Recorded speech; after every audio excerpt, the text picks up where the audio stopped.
Okay, ठीक है। तो आज बात करते हैं पार्टिकल नेचर ऑफ रेडिएशन के बारे में। जब हम पार्टिकल नेचर ऑफ रेडिएशन के बारे में बात करते हैं बेटा, तो हमारे लिए इलेक्ट्रॉन एमिशन एक बहुत इंपॉर्टेंट चीज हो जाती है, एक इंपॉर्टेंट फिनोमेना हो जाता है। अच्छा, इलेक्ट्रॉन को अगर हमें एमिट आउट करवाना है फ्रॉम अ मेटल सरफेस, तो हम क्या कर सकते हैं? There are more than one methods, जैसे कि या जिनके बारे में हम अभी बात करेंगे। जो कॉन्सेप्ट है वो ये कहता है कि मेटल सरफेस पर बहुत सारे फ्री इलेक्ट्रॉन्स अवेलेबल होते हैं, and you want to eject out an electron from the metal surface. आपको उसको कुछ एनर्जी देनी पड़ती है। एट टाइम्स ऐसा होता है कि आपने कुछ एनर्जी दी, जैसे ही इलेक्ट्रॉन बाहर आएगा मेटल सरफेस से, तो metal surface becomes positively charge और वो उसको वापस अपनी तरफ पुल कर लेगा। तो जो इलेक्ट्रॉन होता है वो मेटल सरफेस में ही इंटैक्ट रहता है।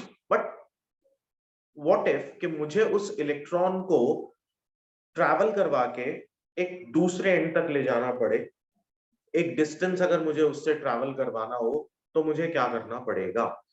उससे पहले हम बात करें, इलेक्ट्रॉन एमिशंस बेसिकली कितने तरह के हो सकते हैं। लिखो बेटा, electron emission.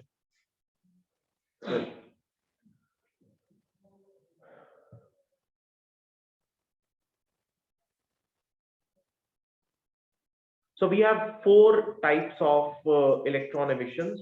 First, thermionic emission. Second, field emission. Third, photoelectric emission. And fourth, secondary emission. अब जैसे हमने बोला थर्माइनिक एमिशन, यानी कि आप मेटल सरफेस को इतनी हीट प्रोवाइड करना शुरू कर दें कि मेटल सरफेस से इलेक्ट्रॉन्स इजेक्ट आउट हो जाएं, and ultimately they will start moving in the space और एक सर्टेन काइनेटिक एनर्जी एक्वायर करें, और वो मेटल सरफेस को प्रॉपर्ली इजेक्ट आउट हो जाए मेटल सरफेस से, और मेटल सरफेस पॉजिटिवली चार्ज हो जाए। बट उसका पॉजिटिव चार्ज इतना स्ट्रॉन्ग ना हो कि वो इलेक्ट्रॉन को वापस अपनी तरफ पुल कर ले। ऐसे वाले इलेक्ट्रॉन एमिशन को where the heat is involved हम लोग बोलते हैं थर्माइनिक एमिशन। दूसरे तरह का एमिशन हमने बोला फील्ड एमिशन।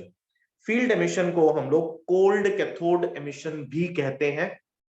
और तीसरे तरह का एमिशन है हमारा photo electric emission.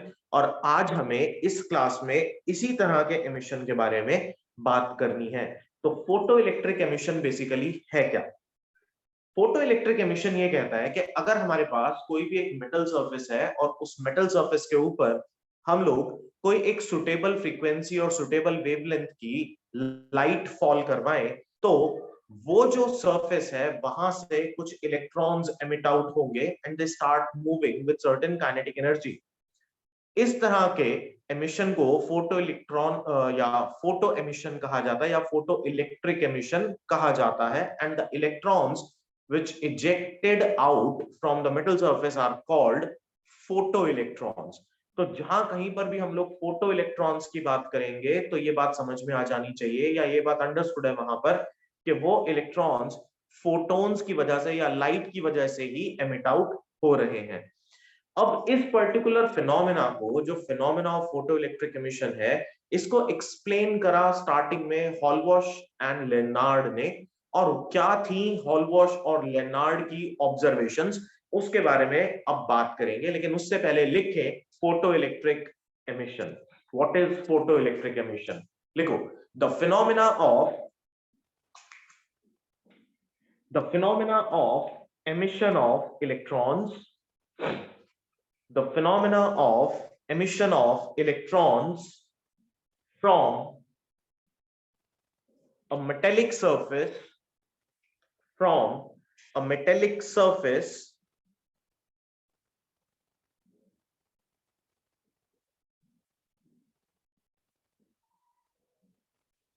when illuminated with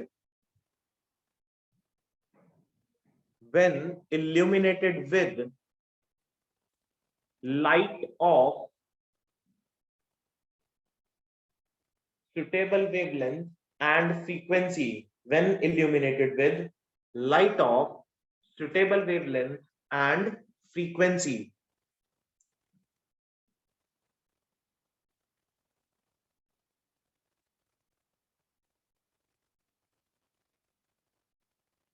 is called photoelectric effect.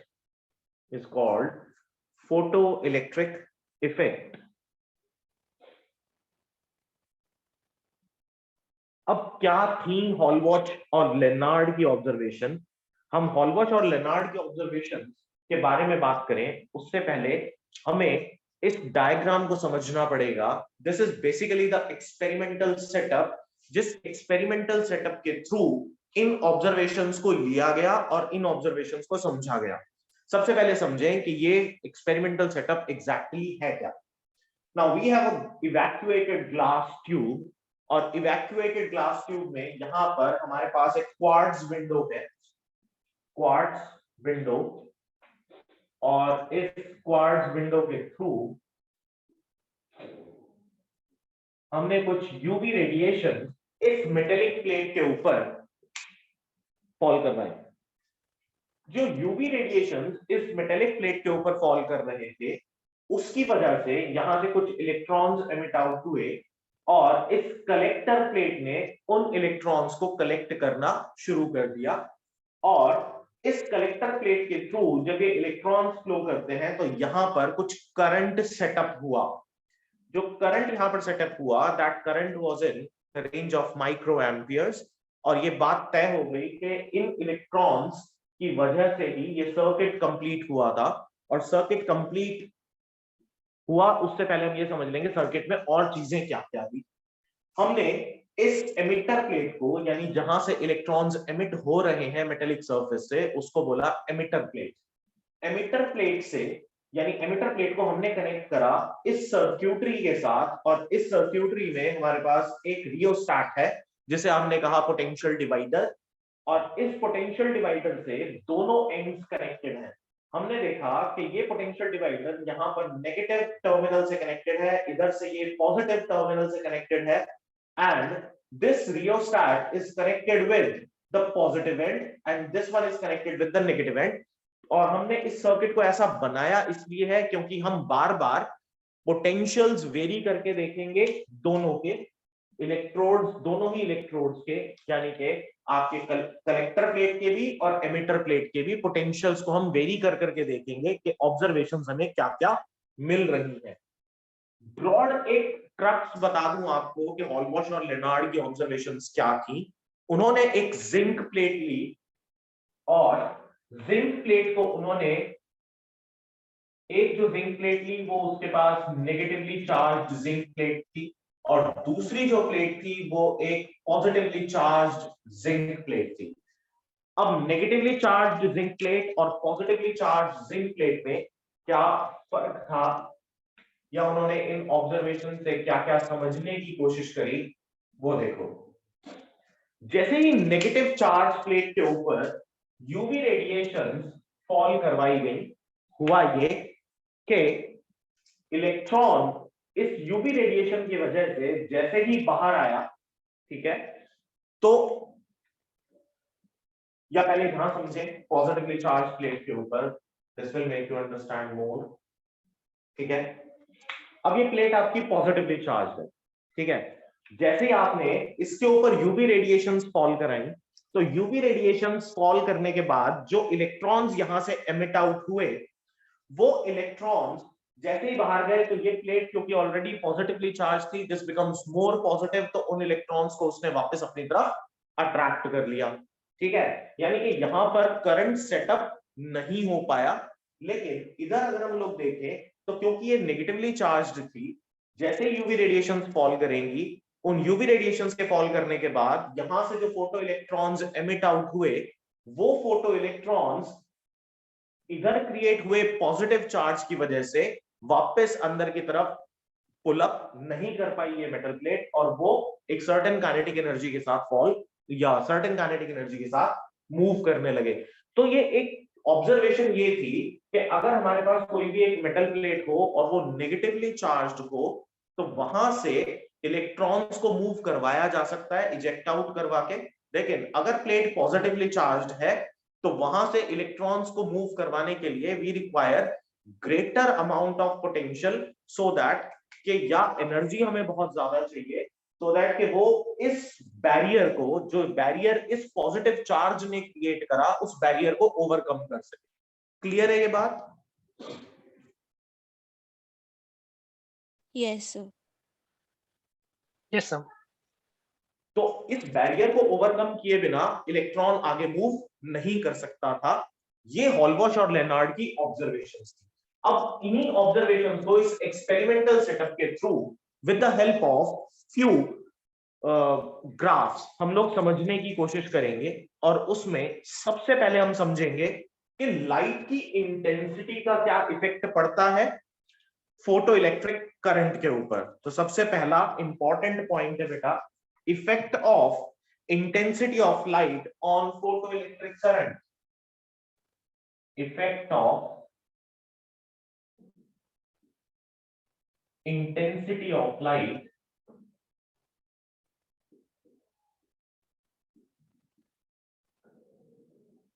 on photo current. अब इस इफेक्ट को समझने के लिए लिखो कुछ important points. when the intensity of light from this window या quartz window, या सीधा इतना ही लिख लो, when the intensity of light is gradually varied, when the intensity of light is gradually varied, the photoelectric current is measured each time.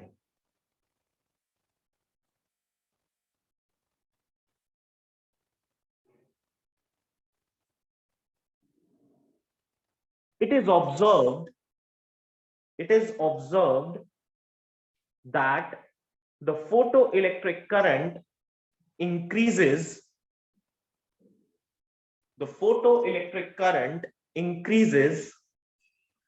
linearly. Photoelectric current increases linearly with intensity of incident light.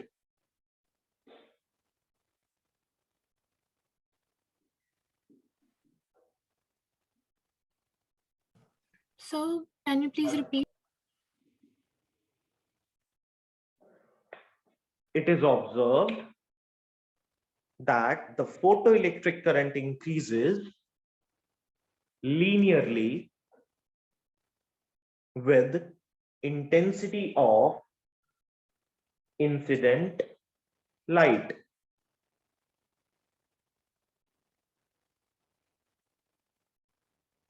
This means that photoelectrons emitted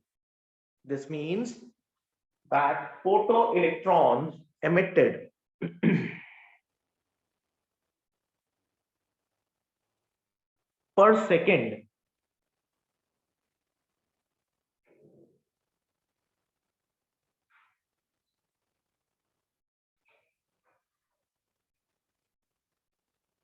is directly proportional to the photoelectric current.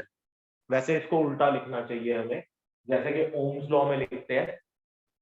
ऐसा नहीं लिखना चाहिए इसको कि photo electrons emitted is directly proportional to photo electric current, बल्कि उल्टा होना चाहिए। ये photo electric current is directly proportional to photo electrons emitted per unit time या पर सेकेंड, क्योंकि करंट तो फोटो इलेक्ट्रॉन्स पे डिपेंड करेगा ना, फोटो इलेक्ट्रॉन्स थोड़ी करंट पे डिपेंड कर रहे हैं। बिल्कुल ठीक बात है, ऐसा ही लिखेंगे that photo current is directly proportional to the photoelectrons emitted per unit time. ठीक है बेटा? Yes sir. और आप इसको वैसा भी लिखना चाहें तो लिख सकते हैं that the rate of photoelectrons emitted, the rate of photoelectrons emitted is proportional to intensity of incident light. rate of photoelectrons emitted is proportional to the rate of, the intensity of incident light. Rate of photoelectrons emitted is directly proportional to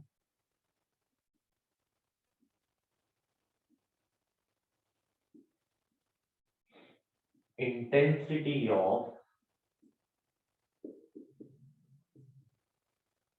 incident light. ठीक है बेटा? Yes, sir. अब यहाँ दो factors हैं जो कि बहुत इंपॉर्टेंट है, जो कि आपके पास हो सकता है कि हम बेसिकली क्या करते हैं कि एक डेफिनेशन पढ़ते हैं, फॉर्मूला या जो ग्राफ हमें दिखाई दे रहा है, तो हमने ग्राफ को एक तरीके से समराइज कर लिया अपने दिमाग में, यार फोटो इलेक्ट्रिक करंट जो है ना वो इंटेंसिटी ऑफ लाइट पर डायरेक्टली प्रोपोर्शनल है। बस इतनी कहानी है, और intensity of light directly proportional, या फोटो इलेक्ट्रॉन्स जो एमिट हो रहे हैं वो इंटेंसिटी ऑफ लाइट पर डायरेक्टली प्रोपोर्शनल है, इतनी बात है। लेकिन यहाँ अदर फैक्टर्स और भी हो सकते हैं।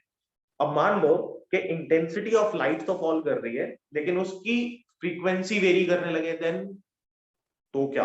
तो इंपॉर्टेंट बात ये कि this can only be happen, और this can only happen when frequency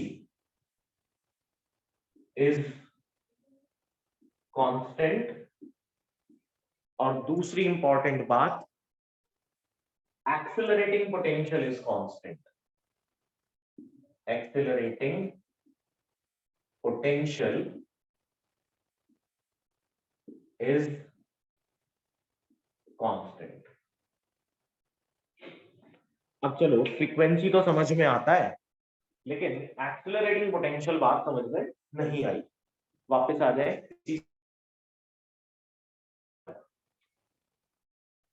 Currently, this emitter plate is connected with the negative potential here. Arrow देखो ध्यान से, ये negative side पर है, and this collector plate is connected to the positive potential. As soon as an electron just ejected out from the metal surface, when a light of suitable frequency is falling on it, this electron will be accelerated towards this plate. क्यों? ये plate अभी आपके पास positive potential पर है, और ये वाली plate को आपने नेगेटिव पोटेंशियल से कनेक्ट किया ही हुआ है। तो एक इलेक्ट्रॉन जब एमिट आउट होगा, तो वो जो पॉजिटिव चार्ज वहां क्रिएट होगा इलेक्ट्रॉन के एमिट होने की वजह से, that will not be sufficient for the electron to pull it back. लेकिन इस नेगेटिव की वजह से रिपल्शन स्ट्रांग होगा, और ये पॉजिटिव उसको अट्रैक्ट करेगा। So there will be a flow of electrons set up inside the vacuum tube. Clear है? Yes, sir. So the potential applied here is basically reinforcing the flow of electrons in a certain direction. This type of potential applied is called accelerating potential. So accelerating potential को हमने constant रखा है, and the frequency of light which is falling on the surface is also constant. We are not changing it. It means अगर हम UV radiations की बात कर रहे हैं तो हम यूवी की बात कर रहे हैं। ऐसा नहीं है कि यूवी रेडिएशंस फॉल कराते कराते, क्योंकि अब यूवी रेडिएशंस की एक सर्टेन फ्रीक्वेंसी और वेवलेंथ होगी, उसको फॉल कराते कराते हमने इंफ्रारेड डालनी शुरू कर दी, और अब हम फिर से एक्सपेक्ट करने लगे कि ये ग्राफ लीनियरली वेरी करे, तो ऐसा नहीं होगा। क्लियर है? Yes, sir. Yes, sir. Next Yes, है sir. Effect of potential on photoelectric current. Effect of potential on photoelectric current.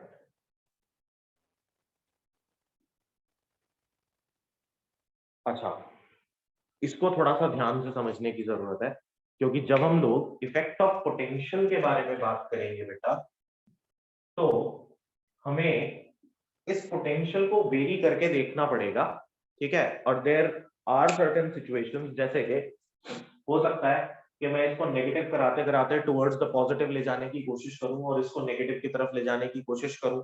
एक ये भी हो सकता है कि ये एग्जैक्टली इसी सिचुएशन में रहे, ठीक है। तो देयर आर डिफरेंट सिचुएशंस जहां पर हमें पोटेंशियल का इफेक्ट फोटो इलेक्ट्रिक करंट के ऊपर ऑब्जर्व करना पड़ेगा। मान लो कि कलेक्टर हमारा, this is collector, this collector is at zero potential, ठीक है। तो पहला केस ले लेते हैं, इसमें कलेक्टर एट जीरो पोटेंशियल। अच्छा, बता सकते हैं अगर कलेक्टर जीरो पोटेंशियल पर हो तो क्या होगा? लिखो।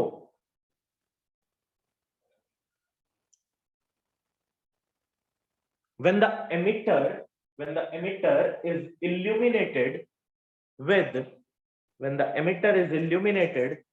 with a light of fixed frequency and intensity, यानी ये जो लाइट आ रही है आपके पास, इसकी एक सर्टेन फ्रीक्वेंसी है और एक सर्टेन इंटेंसिटी है।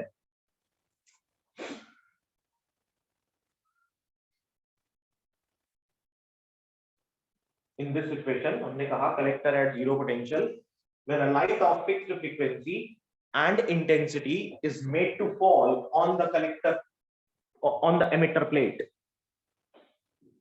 a small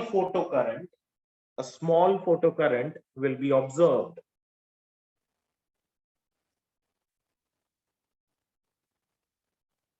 A small photocurrent will be observed. बता सकते हैं ऐसा क्यों होगा? So can you please repeat? When a light, sorry, लिखो, when emitter plate is illuminated, when emitter plate is illuminated with the light of fixed frequency and intensity,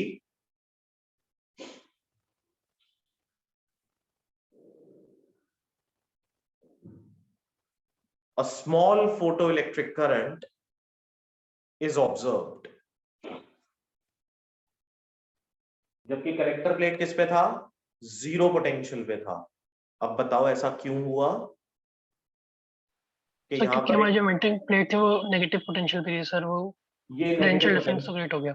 बिल्कुल ठीक बात है, ये नेगेटिव पोटेंशियल पर ही है और ये जीरो पोटेंशियल पर है।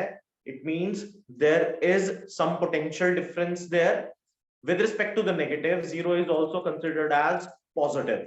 तो आप ये देखें कि ये हायर पोटेंशियल होगा, ये लोअर पोटेंशियल होगा, and there will be some current setup, because जो इलेक्ट्रॉन्स होंगे, बहुत ही कम इलेक्ट्रॉन्स ऐसे होंगे जो कि एक सफिशिएंट काइनेटिक एनर्जी ऑब्टेन कर लेंगे, एक्वायर कर लेंगे, and ultimately they will move from the emitter plate to the collector plate. ठीक है? Yes, sir. नेक्स्ट लिखो बेटा, when the collector is at positive potential with respect to emitter point B, collector at positive potential with respect to emitter,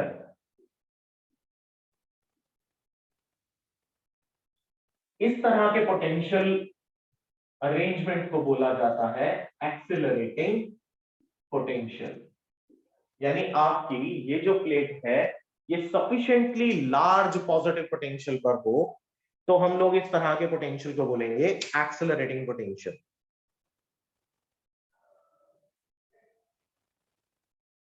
लिखो,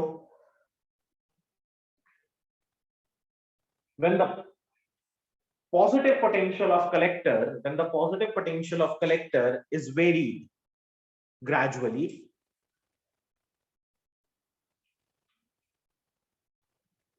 when the positive potential of the collector is varied gradually,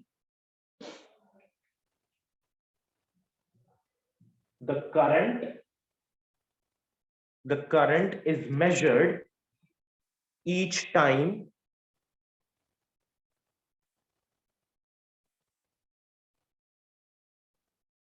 it is observed that the photoelectric current increases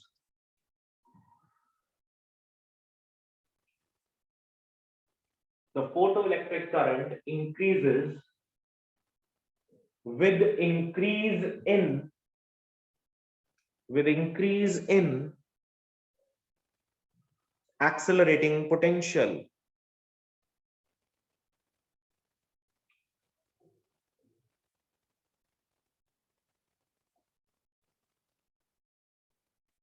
ठीक है बेटा? Yes, sir. However,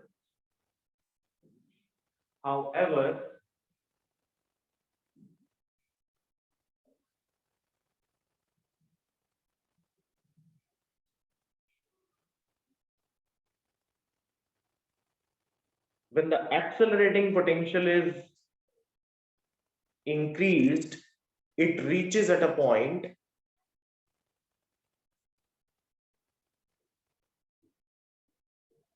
when the accelerating potential is increased, it reaches at a point where the photoelectric current saturates,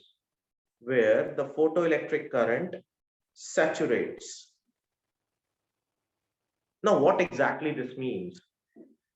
इसका मतलब ये हुआ कि एक metal plate है, उस मेटल प्लेट के ऊपर आपने कुछ लाइट, एक फिक्स्ड फ्रीक्वेंसी और इंटेंसिटी की लाइट आपने फॉल करवाई, and you are only increasing the accelerating potential.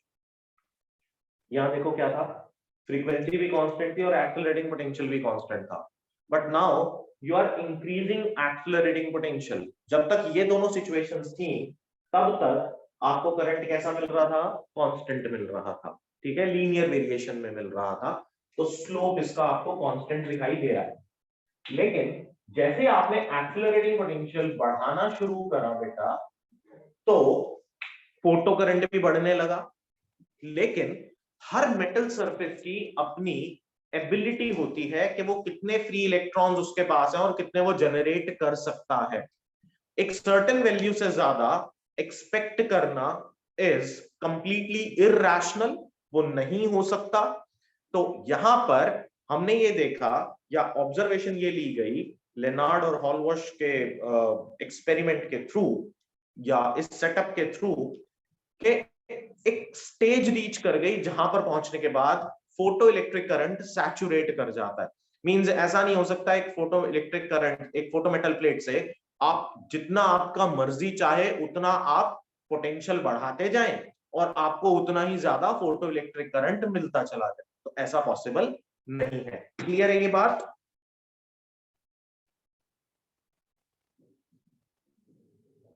Yes, sir.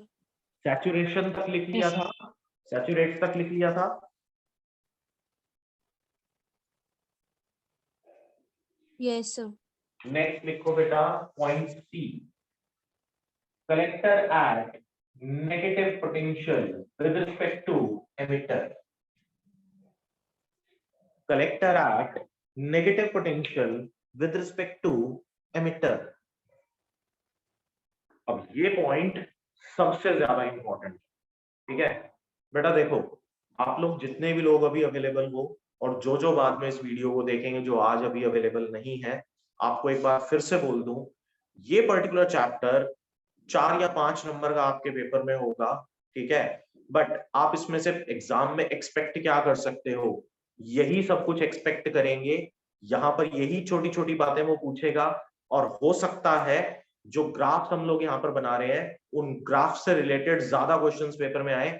ये ग्राफ्स बहुत इंपॉर्टेंट है, इसीलिए मैं पॉइंट बाय पॉइंट इसको डिस्कस कर रहा हूं. तो ध्यान से इसको समझें और बाद में अगर वीडियो देखेंगे तो भी ध्यान से ही इसको देखने की कोशिश करेंगे हर एक चीज को। और अगर कोई चीज ना समझ में आए तो बेशक से फोन करके पूछ लेना। ध्यान से समझो, ये पॉइंट बहुत इंपॉर्टेंट है। अगर हम कलेक्टर को नेगेटिव पोटेंशियल पे ले जाए, इसका मतलब ये हुआ कि आप इस पोटेंशियल डिवाइडर सर्किट के थ्रू इसको मूव करा के यहां ले आए, जैसे कि इस एरो को मूव करा के मैं यहां ले आऊं, ठीक है। तो ये कहां आ गया, नेगेटिव पोटेंशियल पे आ गया। और इसको मूव करा के मैं यहां ले आऊं, तो आपका एमिटर तो हो गया पॉजिटिव पे और कलेक्टर हो गया नेगेटिव पे। अब क्या होगा अगर ऐसा हो जाए तो, ध्यान से समझना। हॉलबॉश और लेनार्ड की जो ऑब्जर्वेशन हमने सबसे पहले समझी थी जिंक प्लेट वाली, जहां पर हमने देखा था अगर जिंक प्लेट पॉजिटिवली चार्ज थी और उसके ऊपर हमने लाइट फॉल कराई, तो as soon as electron is ejected out of the surface, the metal plate pulls it back. क्यों? Metal plate already positively charge था, तो वहां से इलेक्ट्रॉन्स का फ्लो सेटअप नहीं हो पाया, तो फोटो इलेक्ट्रिक करंट वहां से प्रोड्यूस नहीं हुआ। Now that same thing is happening here again.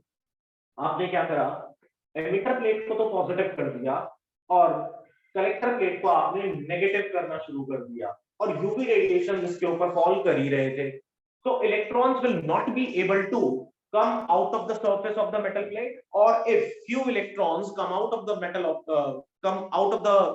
surface of the plate, तो उनको वो प्लेट वापस अपनी तरफ पुल बैक कर लेगी। इट मींस बीच में करंट का फ्लो सेटअप नहीं होगा, यानी कि इलेक्ट्रॉन्स का फ्लो सेटअप नहीं हो पाएगा। This type of potential provided is called stopping potential. This type of potential is called stopping potential. लिखो, when the collector is made increasingly negative gradually, when the collector is made increasingly negative gradually, the photoelectric current is observed to decrease rapidly.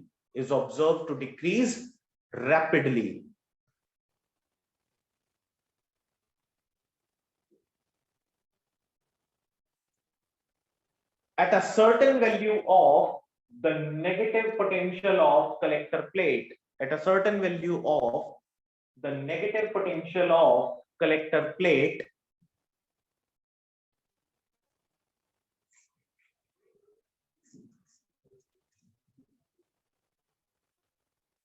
the flow of photocurrent ceases completely, या आप लिख सकते हो becomes zero. Ceases completely.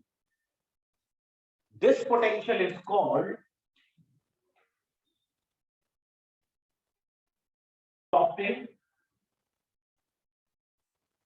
cutoff, or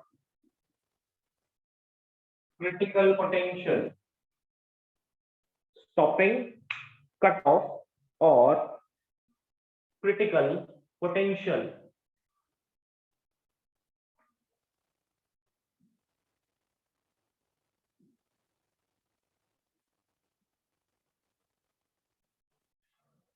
Now there is a relation between stopping potential and the kinetic energy of electron. अब ध्यान से समझो, एक इलेक्ट्रॉन जो कि यहां से निकलने की कोशिश कर रहा था, उसको आपने कंप्लीटली स्टॉप कर दिया। इसका मतलब उस इलेक्ट्रॉन की काइनेटिक एनर्जी एग्जैक्टली इस सिस्टम की पोटेंशियल एनर्जी के बराबर हो गई, ठीक है।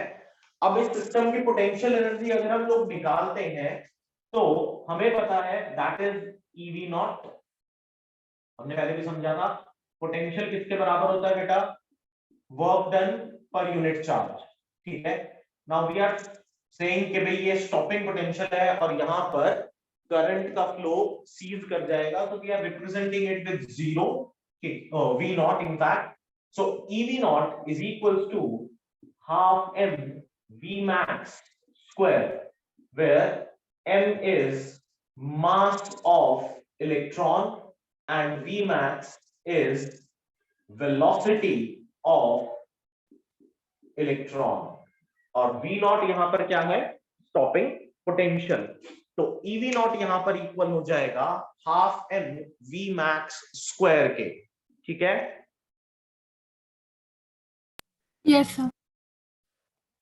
yes sir. Next important point लिखे बेटा, variation of intensity of incident light.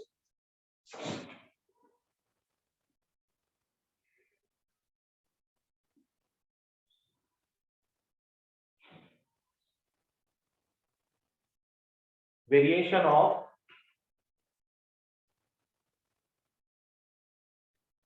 या varying the intensity of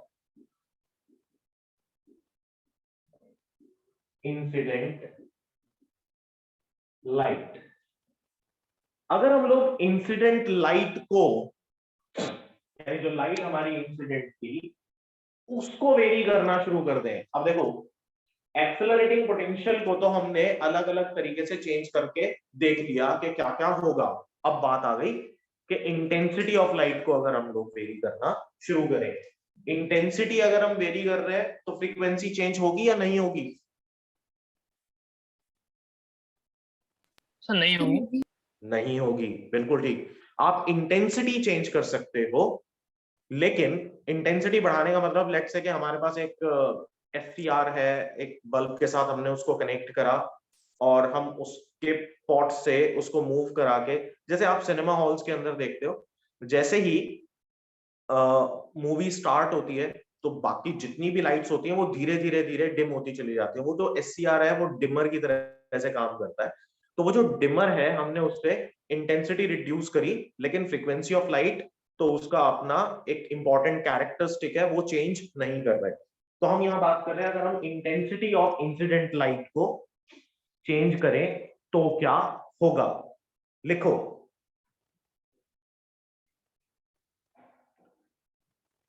when the intensity of incident light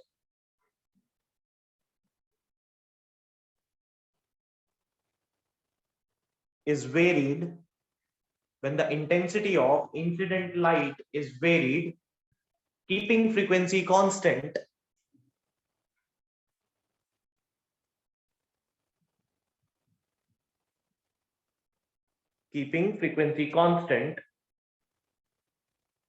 it is observed that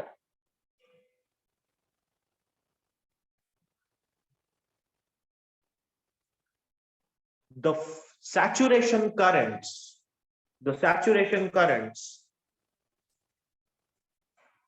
are now greater. Saturation currents are now greater, which indicates saturation currents are now greater, which indicates that saturation current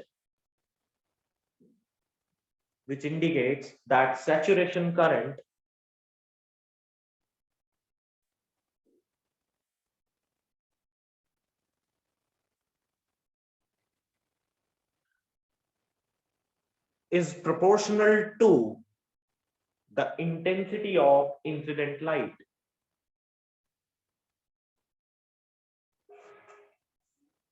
Is proportional to the intensity of incident light.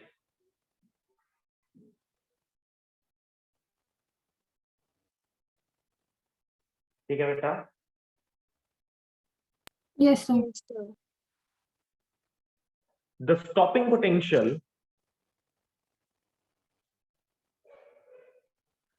does not change with intensity.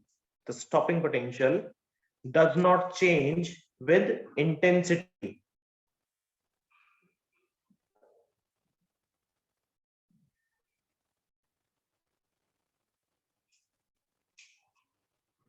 Because the maximum kinetic energy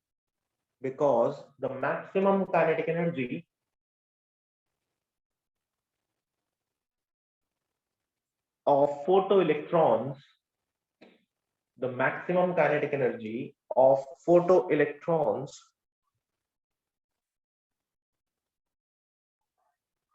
does not depend upon intensity.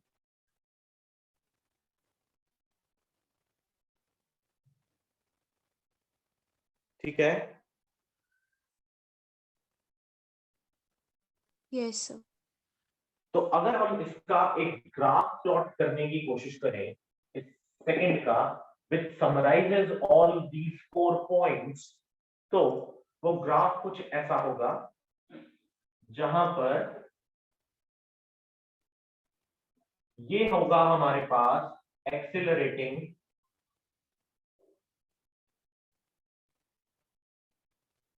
Potential, ये होगा हमारे पास photo current, और ये होगा हमारे पास retarding potential. Retarding potential को ही स्टॉपिंग पोटेंशियल भी कहा जाता है। आप stopping potential, cut off, critical, या फिर इसको रिटार्डिंग भी कह सकते हैं। So retarding potential remains the same, ये तो चेंज हो नहीं रहा, ठीक है, लेकिन सैचुरेशन करंट डिफरेंट है। किसके लिए? डिफरेंट इंटेंसिटीज के लिए। अब अगर ये डिफरेंट इंटेंसिटीज के लिए डिफरेंट है, तो ये रहा, this is intensity I1, intensity I2, और ये होगा आपका इंटेंसिटी I3।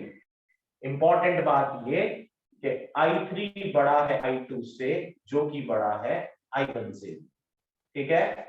तो I hope this graph is clear. Yes, sir. Okay बेटा, next, effect of frequency of incident light on stopping potential. अच्छा, बोर्ड क्लियर कर दूं क्या? Yes, sir.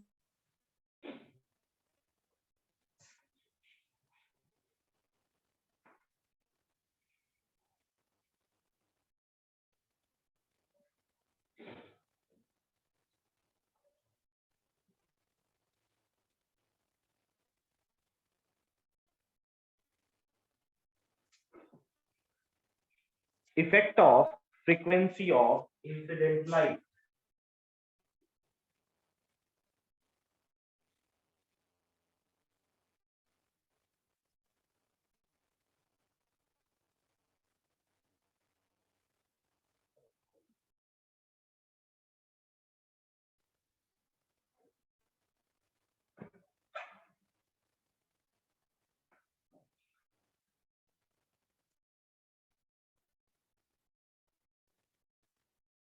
on stopping potential।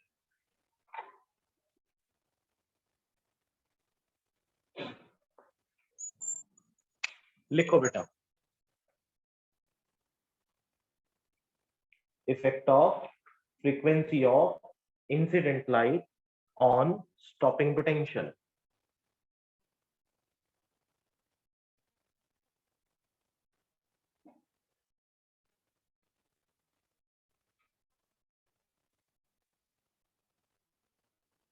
लिखो, this effect was, या ऐसा लिखो, the effect of frequency of incident light on stopping potential was studied by Millikan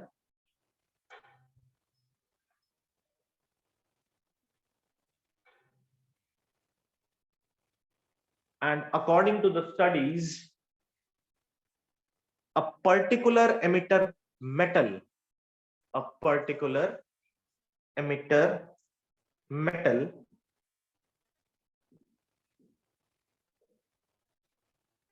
yeah, for a particular emitter metal, when it is exposed to different frequencies,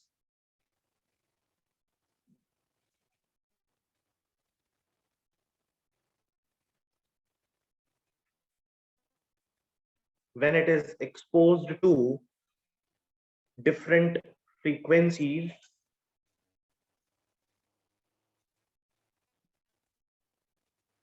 it was observed that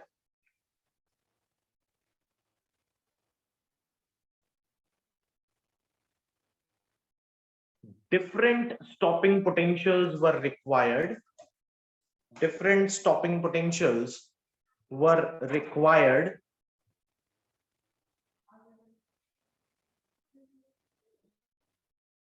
to reduce the current.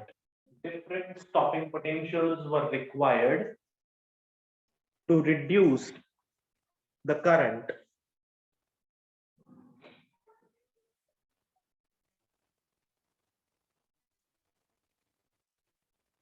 to zero.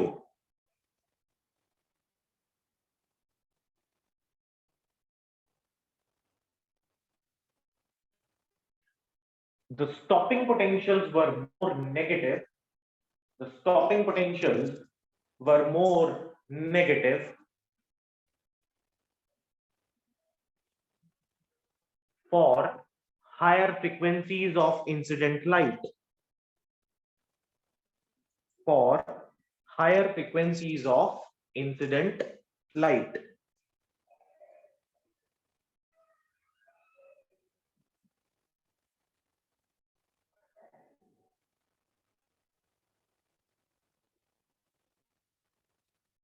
लिख लिया?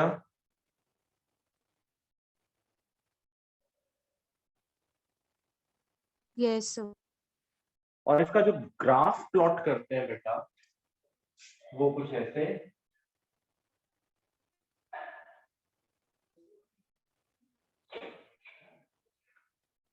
Photo current और potential के बीच में, जैसे ये हमारा stopping potential 1, stopping potential 2, stopping potential 3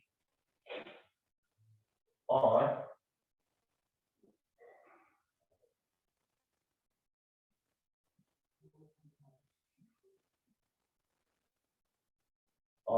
ये जो करंट कहलाएगा, अच्छा इधर था हमारे पास फोटो करंट और इस करंट को हम कहते हैं सैचुरेशन करंट। अभी जो मैंने लास्ट आपको एक लाइन लिखवाई जिसमें मैंने बोला the stopping potential is more negative for higher frequencies of incident light, ठीक है? The stopping potential is more negative for higher frequencies of incident light. अब ये वाला जो stopping potential है, this is more negative, तो इस पर जो frequency होगी वो highest होगी, यानी let's say अगर मैं इसको nu3 बोलूं, इसको nu2 और इसको nu1, तो याद ये रखेंगे कि nu3 बड़ा था nu2 से, जो कि बड़ा है nu1 से, and for these negative, more negative V03, more negative V02, more negative V01, तो ऑर्डर ये रहेगा, ठीक है बेटा?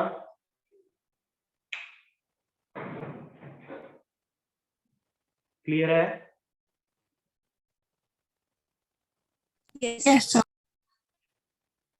तो थ्रेशोल्ड फ्रीक्वेंसी क्या होगी, ठीक है?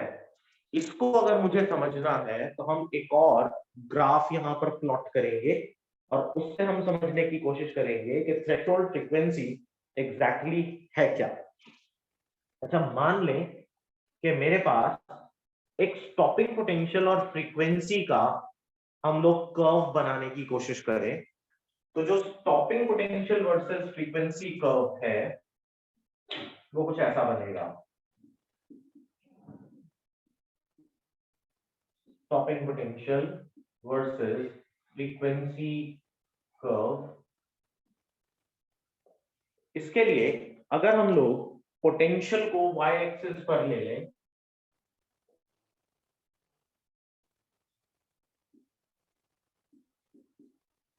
ये ओरिजिन तो ऑब्वियसली नीचे नेगेटिव पोटेंशियल मिलना स्टार्ट हो जाएगा, और इधर हमने ले लिया फ्रीक्वेंसी।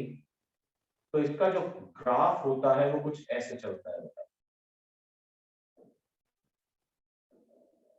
ये जो पॉइंट होगा ये रिप्रेजेंट करेगा न्यू नॉट को, और न्यू नॉट होगी आपकी थ्रेशोल्ड फ्रीक्वेंसी। थ्रेशोल्ड फ्रीक्वेंसी मतलब the frequency below which there will be no ejection of electrons। यानी हम ये कह सकते हैं कि इस फ्रीक्वेंसी के नीचे हमें कोई भी इलेक्ट्रॉन्स नहीं मिलेंगे जो कि मेटल सरफेस से इजेक्ट आउट हो सके। So no voltage is needed to, या हम ये कह सकते हैं the frequency is called threshold frequency. ठीक है,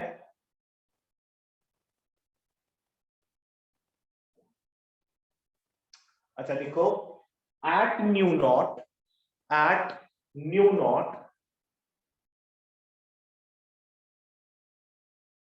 the potential is 0।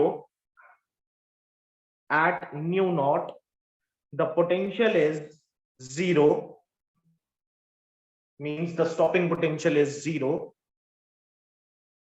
this means at this frequency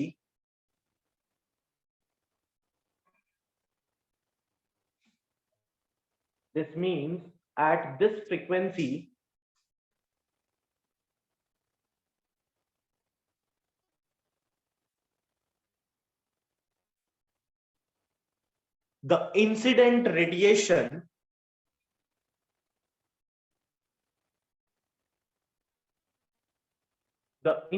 radiation no matter how intense it is, no matter how intense it is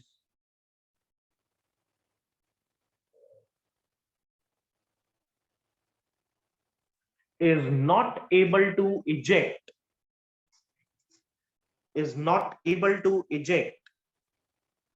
any electrons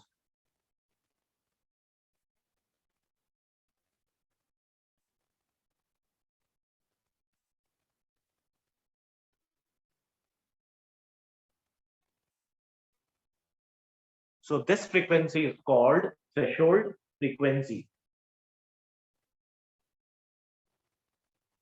ठीक है बेटा, Yes, sir. and this is one of the laws of photoelectric emission। अच्छा, इतनी बात clear है?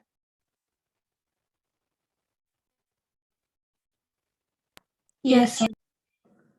Next लिखो बेटा, laws of photoelectric emission. Board clear कर दूं? Yes.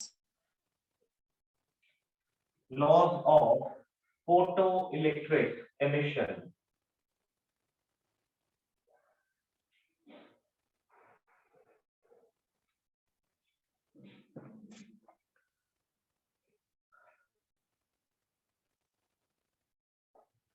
For a given material, पहला लॉ, for a given material there is a certain minimum frequency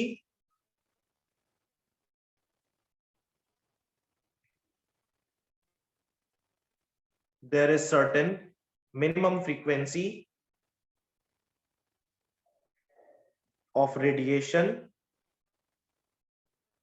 there is certain minimum frequency of radiation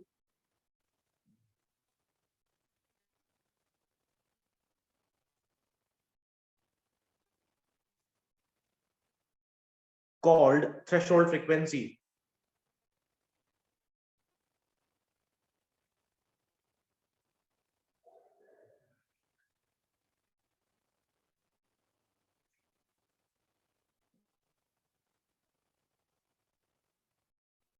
such that if the incident radiation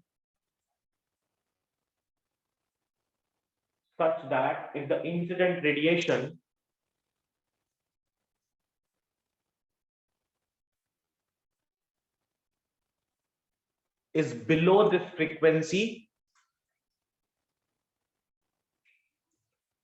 no photo emission will take place.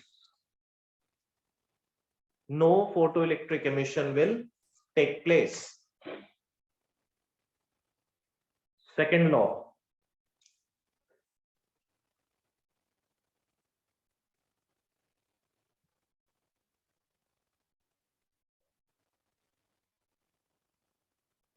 For incident frequency greater than threshold, for incident frequency greater than threshold, the photoelectric current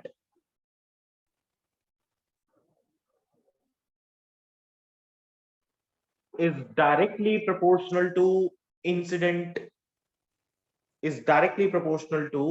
intensity of radiation. Is directly proportional to intensity of radiation. Third,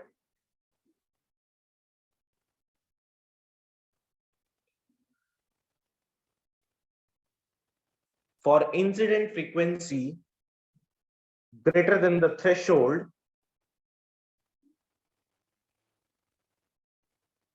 the maximum kinetic energy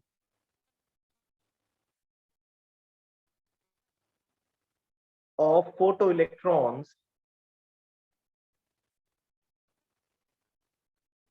is directly proportional to the frequency of incident radiation.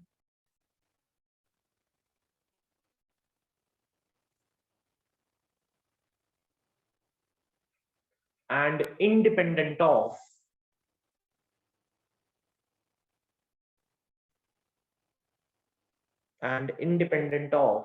intensity and time of exposure. Fourth, sir third एक बार repeat कर दो. लिखो. For incident frequency greater than the threshold frequency, maximum kinetic energy of photoelectrons is directly proportional to only the incident frequency. Is directly proportional to only the incident frequency and is independent of intensity and time of exposure.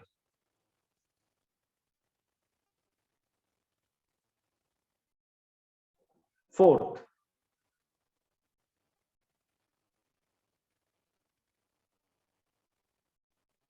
the photoelectric emission is an instantaneous process.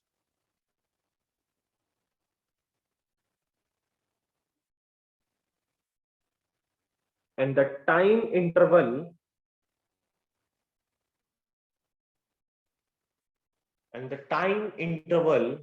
between the falling of radiation,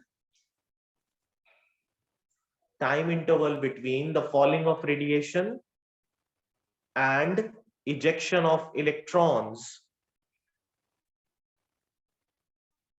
is in the order of 1 nanosecond. Is in the order of 1 nanoseconds.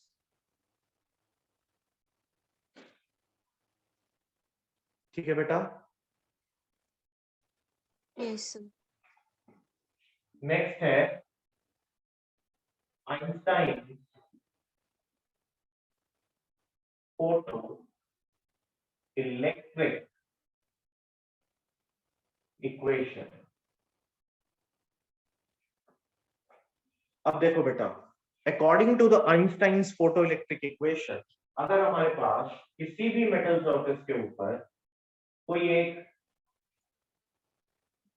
Radiation of light आकर fall करे, having the values of its frequency and wavelength greater than the threshold values, तो यहां से जो electron eject out होगा, it will have some kinetic energy, और उसकी kinetic energy होगी half M v square, but there is always some amount of energy gets absorbed by the metal, और जैसा कि हमने कहा ये एक इंस्टेंटेनियस प्रोसेस होगी।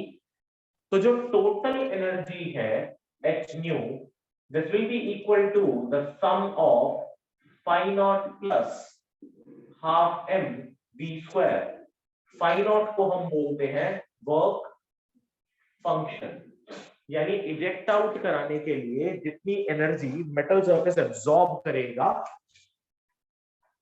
यानी वो उसको एब्सॉर्ब कर जाएगा, वो कुछ वर्क डन करेगा इलेक्ट्रॉन को बाहर थ्रो करने के लिए, that is called the work function, और total energy is h nu। अब इसी रिलेशन को अगर हम लोग समझने की कोशिश करें, किसी और तरीके से लिखने की कोशिश करें, for maximum kinetic energy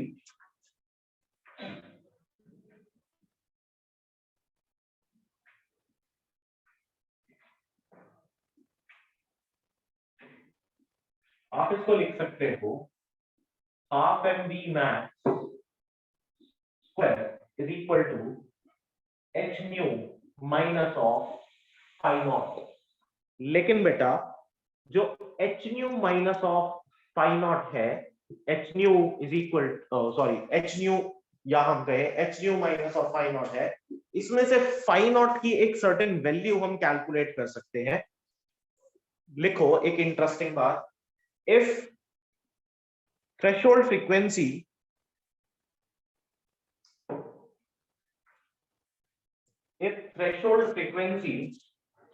is V naught या nu naught, if threshold frequency for a particular radiation of light for this metal surface is nu naught,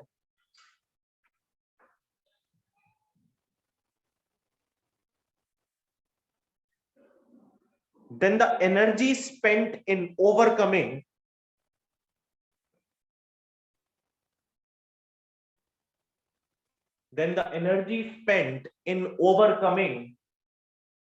the potential barrier of metal surface is equal to h nu naught, is equal to h nu naught. Therefore half m v max square can also be written as h nu minus nu naught. So this is one more relation, और आप इसको new को क्या लिख सकते हो, c by lambda भी लिख सकते हो। तो एक और रिलेशन बना सकते हैं, half m v max square is equal to h, c बाहर आ गया, 1 by lambda minus 1 by lambda naught, ऐसा भी लिख सकते हैं। ठीक है बेटा? Yes, sir. So we have different relations, और ये important, एक ही वर्किंग फॉर्मूला है जिसके ऊपर न्यूमेरिकल आ सकता है, ठीक है। और एक हमने अभी करा था स्टॉपिंग पोटेंशियल के लिए कि maximum kinetic energy is equals to half M we max square, या half M we max square is equals to EV nought, एक रिलेशन वो था। इन्हीं दो तीन फॉर्मूलाज के ऊपर आपके न्यूमेरिकल्स हैं, but the more important thing is to explain and to understand these graphs, and there will be questions on these graphs। आज मैं आपके साथ कुछ सैंपल क्वेश्चन भी थोड़ी देर में इसके शेयर कर दूंगा जो कि ग्राफ से रिलेटेड पेपर में आते हैं, और इसके अलावा कुछ और ग्राफ्स जो कि आपकी एनसीईआरटी में नहीं दे रखे लेकिन फिर भी एग्जाम में आ जाते हैं, वो भी मैं अभी थोड़ी देर में आपके साथ शेयर कर दूंगा। तो यहां से हमारा पार्टिकल नेचर ऑफ रेडिएशन खत्म हो गया, लेकिन ये जो थ्योरी थी, there was some reasons for its failure also, ठीक है। तो फेलियर ऑफ क्लासिकल थ्योरी हम अगर बात करें तो वेव थ्योरी फेल क्यों हो गई थी, तो उसका सबसे पहला जो इम्पोर्टेंट बात थी वो ये थी कि वेव थ्योरी के अकॉर्डिंग हमने इंटरफेरेंस, डिफ्रैक्शन और पोलराइजेशन ऐसे वाली चीजों को तो एक्सप्लेन कर दिया था, ठीक है। लेकिन पार्टिकल थ्योरी के अकॉर्डिंग हम लोग यहाँ पर कुछ चीजों को एक्सप्लेन नहीं कर पा रहे थे, जैसे कि maximum kinetic energy of photo electrons increase होने चाहिए विद इंटेंसिटी ऑफ लाइट, लेकिन ये कॉन्ट्राडिक्ट कर रहा था एक्सपेरिमेंटली ऑब्जर्व्ड फैक्ट के साथ कि maximum kinetic energy of photo electrons independent होते हैं इंटेंसिटी ऑफ लाइट के, ठीक है। सो इस तरह की कुछ चीजें जिन्होंने पार्टिकल थ्योरी को, या हम ये कहें कि जो वेव थ्योरी थी उसमें जो हमें रिजल्ट्स मिल रहे थे, उन रिजल्ट्स को पार्टिकल थ्योरी कहीं ना कहीं कॉन्ट्राडिक्ट कर रही थी, और ये मेजर रीजन था वेव थ्योरी के फेल होने का, ठीक है। तो ऑल्दो के फेलियर्स कभी नहीं पूछे जाते, बट फिर भी फेलियर भी एक बार अगर आप पढ़ लेंगे तो ज्यादा बेहतर रहेगा, ठीक है। और इससे रिलेटेड कुछ, जैसा कि मैंने कहा, एक्स्ट्रा ग्राफ्स हैं और कुछ क्वेश्चंस हैं जो कि आपको पढ़ने चाहिए, वो मैं आपके साथ शेयर कर दूंगा। आई होप कि यहाँ तक का पार्ट क्लियर हो गया होगा, ठीक है। Yes sir. Yes, sir. दूसरी बात, अब बेटा क्लासेस, जो थ्योरी, जो हमारा जो कोर्स था, जो लेजिटिमेट पार्ट था कोर्स का, वो तो हमने खत्म कर दिया, ठीक है। अब परसों से 4 बजे ऑफलाइन क्लास के लिए जो लोग ऑफलाइन में आते हैं वो ऑफलाइन में आना शुरू करें, सो दैट के परसों हम लोग इस चैप्टर के कुछ न्यूमेरिकल्स डिस्कस करेंगे, एक असाइनमेंट में लेके आऊंगा अपने साथ। दूसरी बात, जो ऑनलाइन वाले बच्चे हैं उनके साथ शाम को वो असाइनमेंट डिस्कस होगा, ठीक है। लेकिन जो लोग उसमें आते हैं, अपना ऑफलाइन क्लास में आते हैं, तो वो सभी लोग ऑफलाइन में ही आएंगे, क्योंकि आप इंडिविजुअल प्रॉब्लम्स ऑफलाइन में जिस तरीके से सॉल्व करवा सकते हो, या हम जिस तरीके से डिस्कशन कर सकते हैं, ऑनलाइन में वो सब चीजें कई बार पॉसिबल नहीं हो पाती हैं। और डिस्कशन करते हुए कई बार क्या होता है कि बच्चे ऑनलाइन में नहीं भी पूछते, या वो अटेंशन नहीं हो पाती, या नेटवर्क जा रहा है, ऐसा कुछ हो रहा है, बहुत सब चीजें हैं। तो उन सब चीजों से बेहतर है कि आप ऑफलाइन आए और ऑफलाइन अपना प्रॉपर डिस्कशन स्टार्ट करें। अब परसों से रिवीजन स्टार्ट कर देंगे, ठीक है।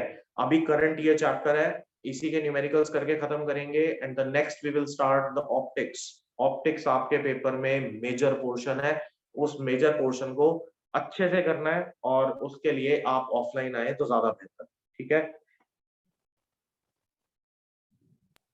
Okay sir. Yes, sir. ठीक है बेटा। सर वीवो ऑप्टिक्स का भी टेस्ट ले लूं? हाँ बिल्कुल बेटा, ऑप्टिक्स का ही करेंगे। अब टेस्ट के बारे में मैं मैसेज डाल दूंगा, आप लोग बता देना किस दिन देना चाहते हैं, तो ठीक नेक्स्ट है। वीक में कभी भी ले लूं? हाँ मैं मैसेज डाल दूंगा, आप बता देना सभी लोग, ठीक है। Okay, sir. चलो ठीक है बेटा, फिर आज इतना ही रखते हैं, बाकी next time. Thank you sir. Okay बेटा।